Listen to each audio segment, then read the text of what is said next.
Navy soldier who is currently working as a military sexual assault victim advocate. She has served as an advocate in 11 different countries, including Iraq, and is here today to tell her own story.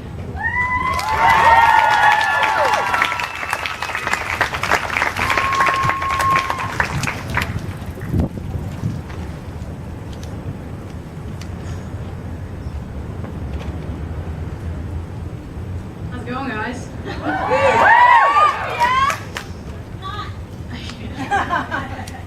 I never thought when I sat down to write my speech that it would be as difficult as it turned out to be. I've been in the military for almost 8 years, and my tenacious dedication to my job has been marked by comments like, "Oh shit, here comes trouble," and getting given a keychain with Bell on it so that my coworkers would know I was coming. In my personal life, I'm the person people come to get things done. My girlfriend refers to me as her own personal cruise missile, viewed as a hero by many people who know me. All of these things make it hard to admit that I've been raped by 4 different men and sexually assaulted by several others and 1 woman, several of them having been fellow service members, and several times where there were witnesses in the room who did nothing. And they're still alive. I remember being asked when telling the story to one friend, yes, they're still alive. Worse than that, in my mind, was that I never reported what happened. I've been a sexual assault victim advocate for years. Part of my job is providing training and encouraging victims to come forward to report their attackers. But when I became a victim, I found myself paralyzed with fear at sharing my own story. I thought no one would believe me. How do you explain to someone what it's like to wake up and have a man on top of you, inside of you, someone you never gave permission to touch you? How do you explain how a strong female, known for being willing to fight to the death, could be frozen with shock and fear, unable to fight back at the violation of her body? How do you explain it's easier to pretend that it never happened than to put your shame on display for all to see? I blame myself for what happened. I analyzed the things that I had done which could have made these people decide to violate me. I ran circles in my head over the things I could have, should have done differently. This was my fault. I drank at that party, I danced with that guy. I didn't scream and fight like hell when I woke up. It isn't like anyone would believe it was anything other than morning after regret anyways, because of course I should have been more careful. I feel like a fraud, standing in front of people talking about what happened to me, that I, someone who's supposed to be a resource for victims, didn't have the courage to speak up when I was raped. And yet, from my own weakness, perhaps someone else can now find their own strength to speak out. This is what I was wearing when I went to a friend's party one night. I drank. I fell asleep on the couch.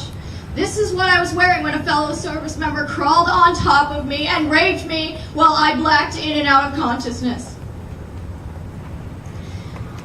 This is what I wore the next morning when I fled to my room to sit in the shower and cry. This is what I wore the first time I told anybody this story last year at SlutWalk Seattle. Am I a slut? Did I deserve this?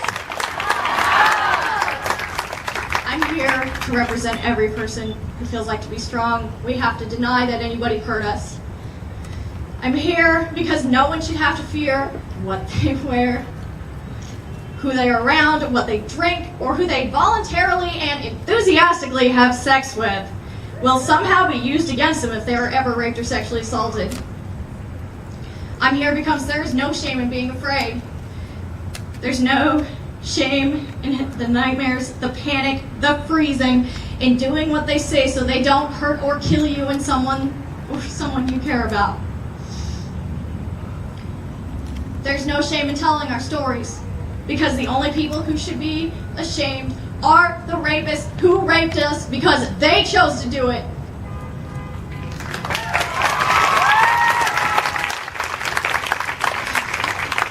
Sharing my story can't undo what happened to me. It likely won't make it easier to ever share my bed with another person again comfortably. It won't make me more likely to be comfortable to go out with drink with people I don't know. It doesn't take away the flashbacks, it doesn't take away the panic attacks, the tears. It won't make me more comfortable with or trusting of people who like to tell me I'm sexy, I'm beautiful. But what it does do is it puts a face to the story that has been echoed by so many others, and it throws a challenge out to rape culture that we are no longer victims. We will not be silenced and blamed for the actions of our attackers anymore, because nothing I do or wear or drink, no one I sleep with, justifies my being raped.